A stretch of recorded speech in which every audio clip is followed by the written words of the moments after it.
3,000 years ago, women experienced menstruation without pads, tampons, or the modern hygiene products we take for granted today.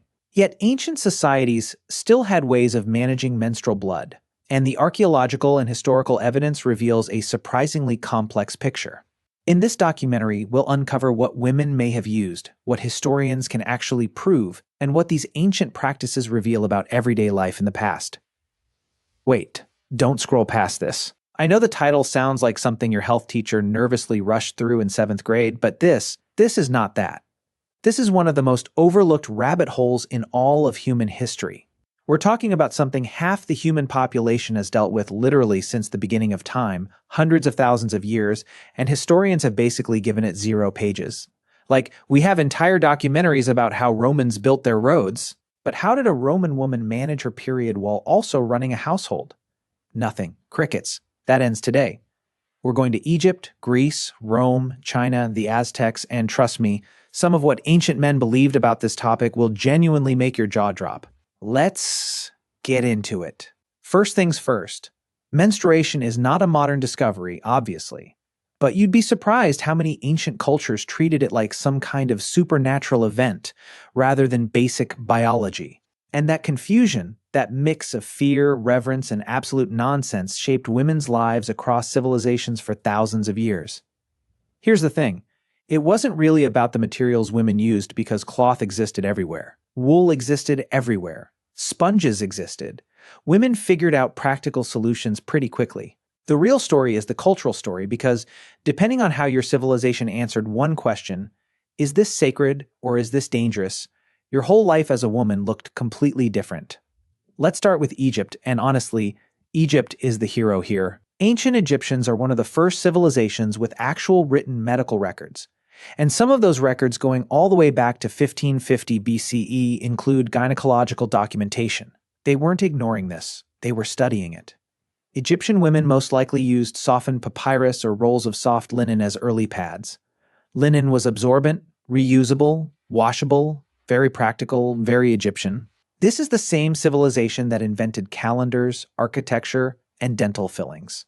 But here's what makes Egypt stand out. Menstruation wasn't shameful there. It was connected to fertility, to the goddess Isis, to the flooding of the Nile, which was literally the heartbeat of their civilization. Women weren't isolated. They weren't considered dangerous. Life continued.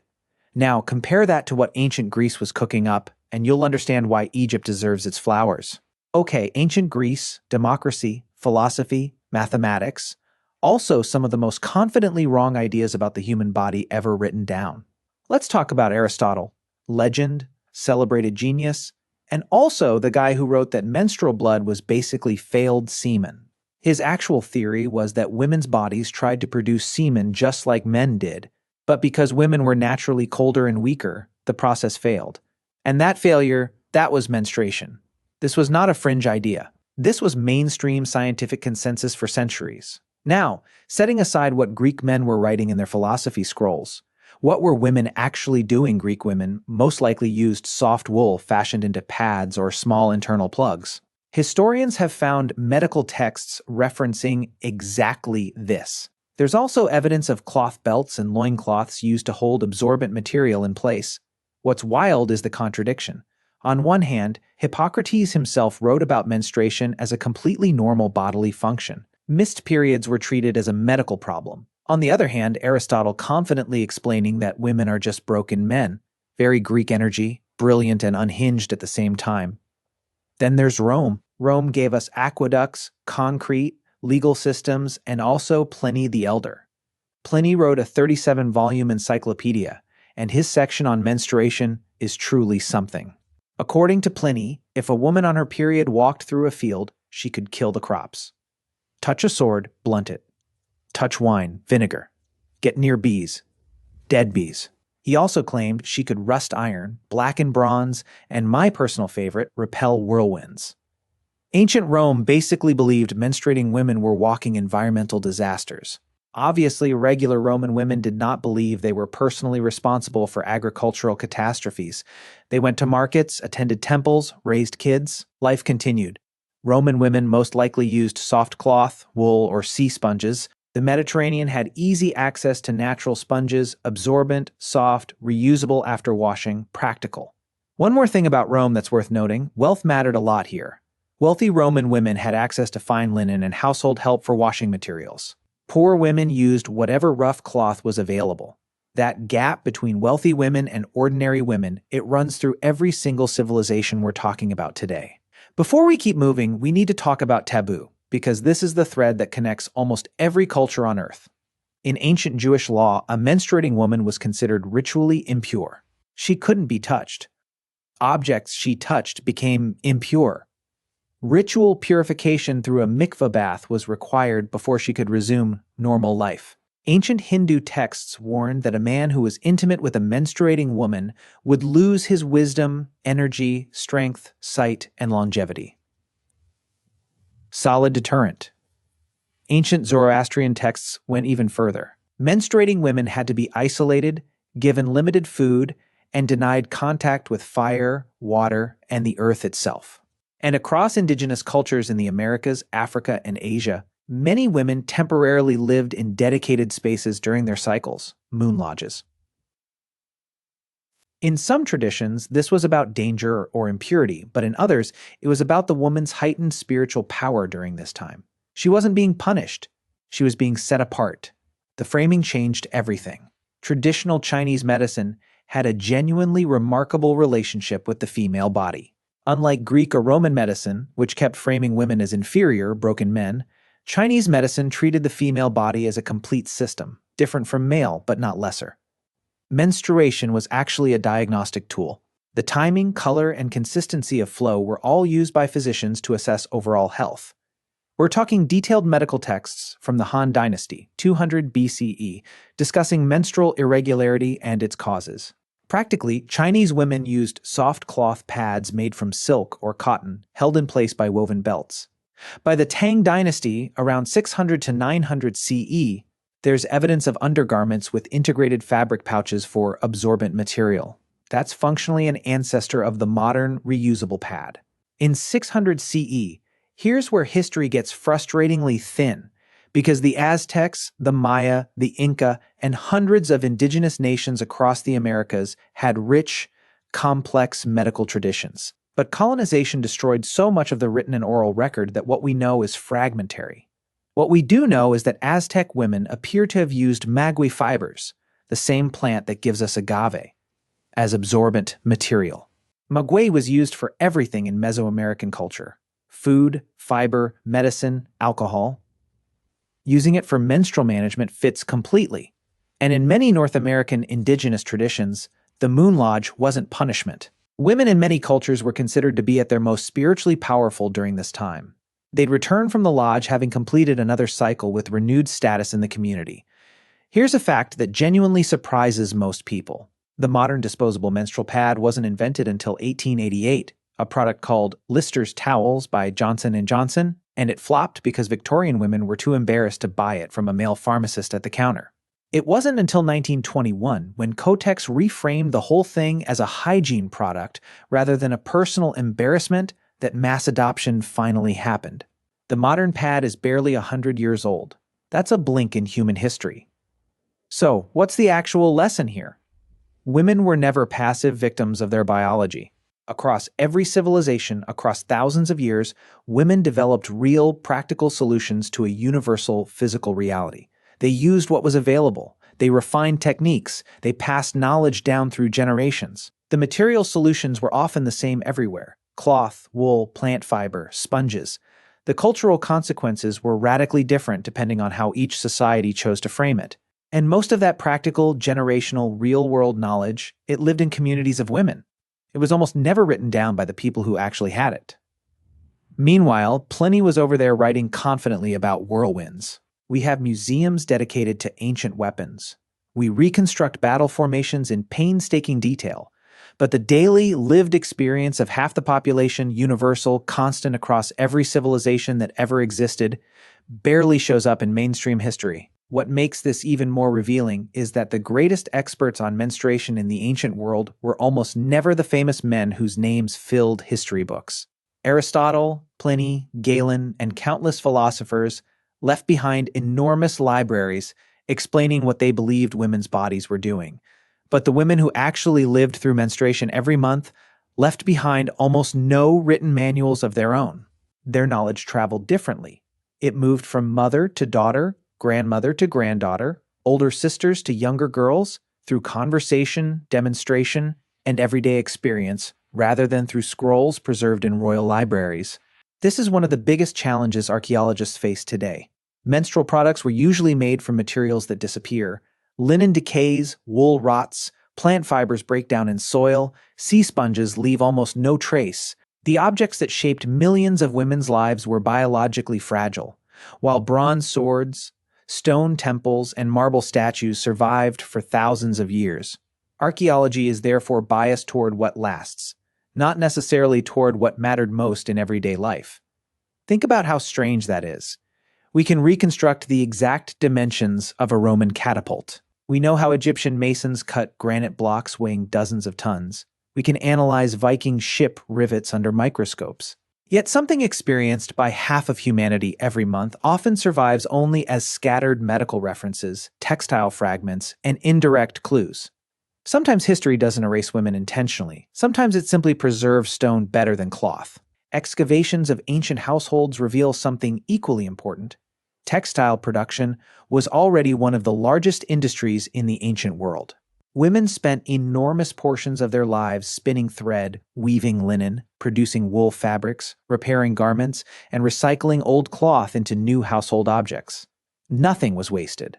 A worn-out tunic might become cleaning rags, children's clothing, bandages, diapers, or absorbent menstrual cloths before finally wearing out completely. Reusable fabric wasn't an emergency solution. It was the normal economic logic of societies where every piece of textile represented weeks of labor. Even washing these materials tells us something about daily life. Without modern detergents, ancient women relied on water, sunlight, alkaline plant ashes, fermented cleaning agents, and in some cultures, naturally occurring mineral salts to clean reusable fabrics. Sunlight itself acted as a surprisingly effective disinfectant, because ultraviolet light helps reduce bacterial growth. While ancient people didn't understand microbiology, generations of practical observation taught them that thoroughly washing and drying cloth made it safer to reuse. Experience often reached useful conclusions long before science could explain why they worked. Another fascinating difference appears when we compare urban and rural women. A wealthy woman living in Alexandria, Rome, or Chang'an had access to finely woven linen, imported silk, household servants, and specialized medical practitioners. A shepherd living in the mountains, a farmer in rural Gaul, or a woman in a small desert settlement relied far more heavily on local materials and family knowledge. The history of menstruation is therefore also a history of inequality. The biological experience was universal. The resources available to manage it were not. Religious beliefs added another layer of complexity. Across many civilizations, menstruation became connected to ideas about purity, fertility, blood, renewal, and cosmic cycles. Yet modern historians increasingly caution against assuming that every menstrual restriction was automatically oppressive. In some communities, temporary separation meant exclusion from ritual life. In others, it created a rare period during which women rested from ordinary labor, gathered with other women, exchanged knowledge, and participated in ceremonies unavailable during the rest of the month. The same physical practice could carry completely different meanings depending on the culture interpreting it. This is especially important because the word taboo can hide enormous diversity. A restriction might emerge from fear, respect, spirituality, medical misunderstanding, or social organization. Two societies could both ask menstruating women to enter a separate space while believing entirely different things about why. One might describe menstrual blood as dangerous. Another might describe menstruation as spiritually powerful. From the outside, the behavior looks similar. The meaning is completely different. Ancient medicine also reminds us that women themselves were careful observers of their bodies. Long before laboratories existed, experienced midwives monitored cycle length, unusual bleeding, pain, fertility, pregnancy, miscarriage, and menopause with remarkable attention. Many ancient medical traditions recognized that menstrual irregularities could signal broader health problems. Their explanations were often framed through humors, chi, spirits, or religious ideas rather than hormones, but they were still attempting to understand real biological patterns through the knowledge available to them. Perhaps the greatest misconception is that history moves neatly from ignorance to enlightenment. The reality is far messier. Ancient Egypt approached menstruation with surprising practicality. Greece produced extraordinary anatomical observation alongside spectacular biological errors. Rome built sophisticated sanitation systems while circulating bizarre superstitions about menstrual blood. China developed detailed diagnostic traditions centuries before many European medical texts. Different civilizations advanced in different directions at different times, proving that scientific progress has never been a straight line. And that brings us back to the women whose names history rarely recorded. Every month, for thousands of years, they solved practical problems without waiting for philosophers to explain their bodies correctly.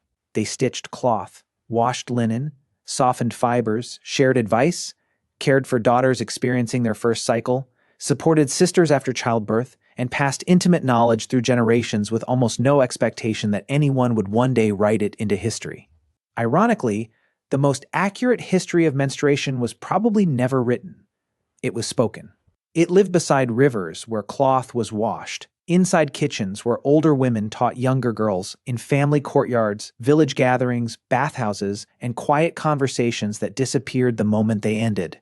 Those voices rarely became monuments, but they shaped everyday life far more than many of the famous men whose theories filled ancient libraries. And because this knowledge was so ordinary, it was often invisible even to the people living around it. Ancient societies recorded wars because kings wanted to be remembered. They recorded taxes because governments needed to collect them. They recorded laws because authorities needed rules written down. But nobody thought to create a grand archive explaining how an ordinary woman managed an ordinary menstrual cycle. It was considered too routine to preserve. That is precisely why the small pieces of evidence we do have are so valuable. A fragment of textile, a medical recipe, a reference in a physician's manuscript, a household object, or a description of a ritual can suddenly reveal an entire layer of daily life that would otherwise remain invisible. Historians have to work almost like detectives, combining these fragments carefully rather than pretending that one discovery can explain the experience of millions of women. And sometimes the evidence forces us to reconsider assumptions we have carried for generations. For example, the popular image of ancient women using elaborate devices that resemble modern tampons or pads is often based on later interpretations rather than direct archaeological proof. In many cases, historians simply cannot say with certainty exactly what a particular woman used. The evidence may suggest cloth, wool, plant fibers, or other absorbent materials, but suggestion is not the same as proof. That distinction matters because the history of menstruation is full of claims repeated so many times that they begin to sound like established facts. A statement appears in one article, gets copied into another, becomes a social media fact, and eventually enters popular documentaries as if archaeologists had discovered the object itself. But ancient history demands a higher standard. Sometimes the most honest answer is, we don't know. And strangely enough, that uncertainty makes the subject more fascinating, not less, because it forces us to look at what ancient women actually had available. Imagine living without a supermarket, pharmacy, washing machine, synthetic fibers, waterproof packaging, or disposable products. Everything had to come from the environment or from household production.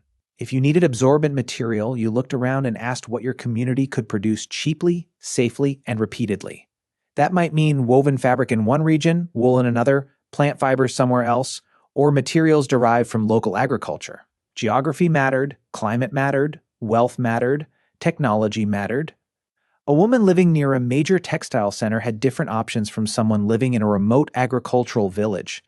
And yet, despite those differences, the basic problem was identical. Blood had to be managed, clothing had to be protected, materials had to be cleaned, daily activities had to continue.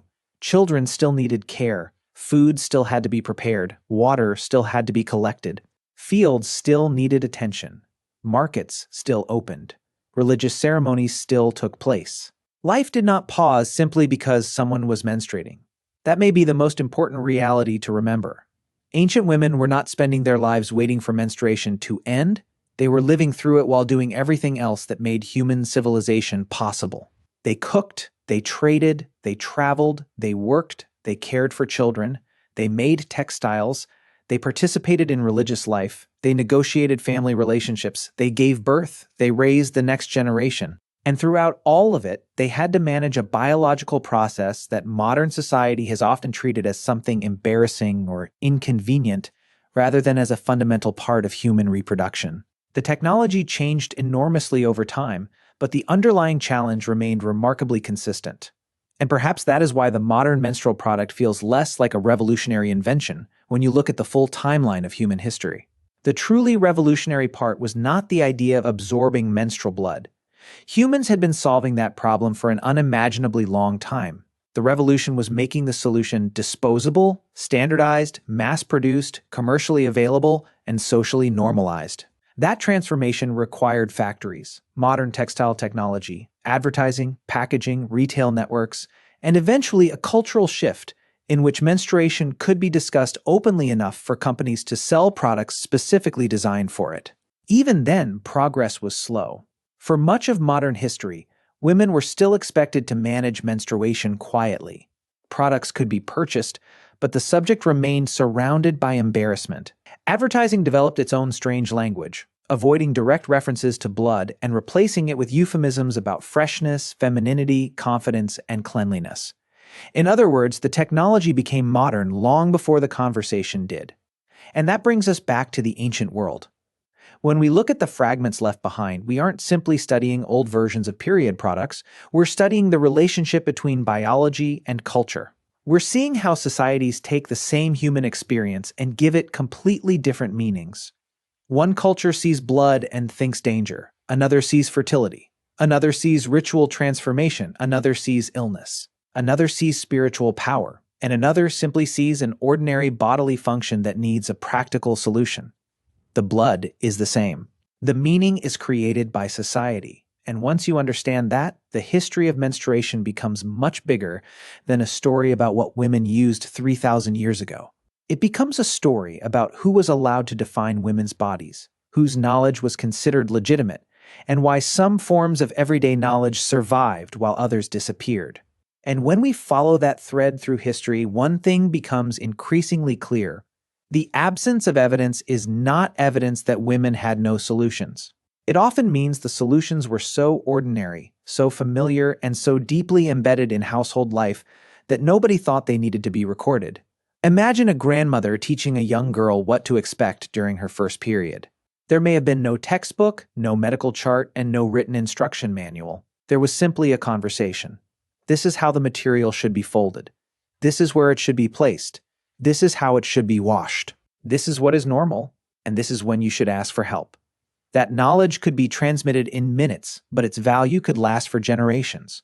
And because the knowledge was passed person to person, it could also change. One community might discover that a particular plant fiber absorbed better than another. Someone might develop a more comfortable way of securing cloth. Another generation might modify it again.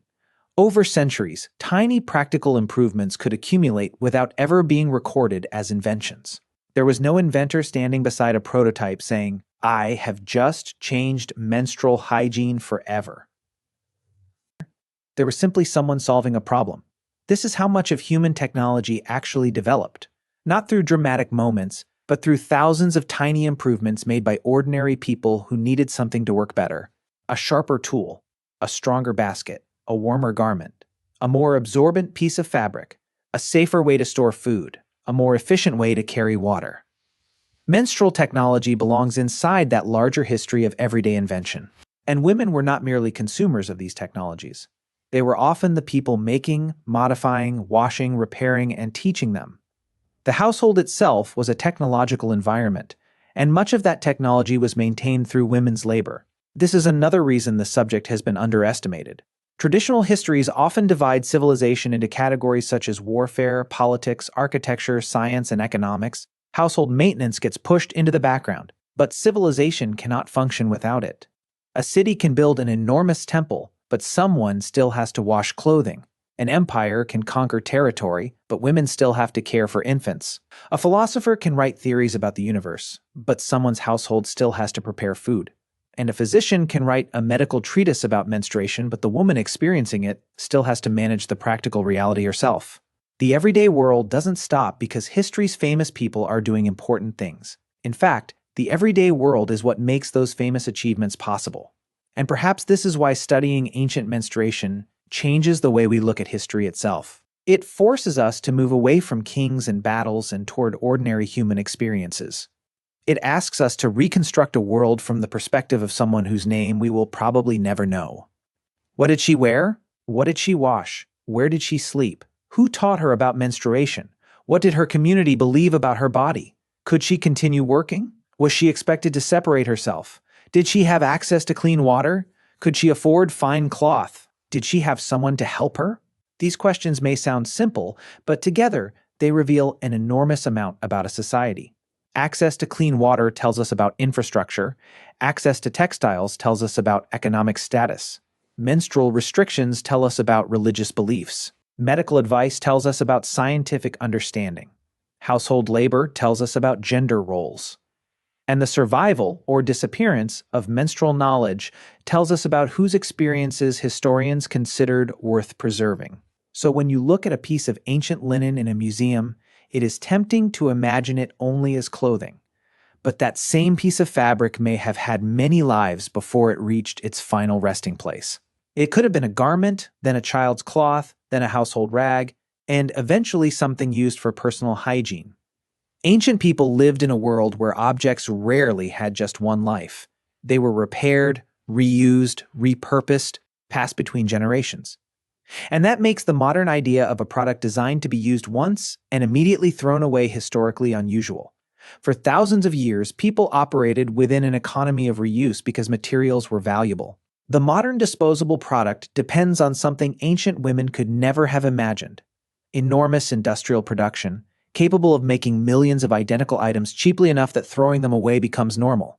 That change solved certain practical problems, but it also created new ones. Modern menstrual products generate enormous amounts of waste, require industrial manufacturing, packaging, transportation, and raw materials, and are often treated as essential products despite being subject to affordability problems around the world.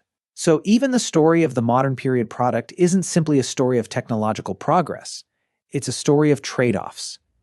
Ancient solutions were limited by what nature and household technology could provide. Modern solutions are limited by economics, access, manufacturing, and environmental consequences. Different worlds, same biological reality. And perhaps that is the final reason this forgotten history deserves attention. Menstruation connects the lives of people who lived thousands of years apart more directly than almost any political event ever could. The empires disappeared. The borders disappeared. The languages disappeared. But the basic biological experience continued. Generation after generation, women faced it, adapted to it, taught one another about it, and carried on with their lives. And for most of human history, they did so without anyone thinking their solutions were important enough to write down. So, what did women use for periods 3,000 years ago?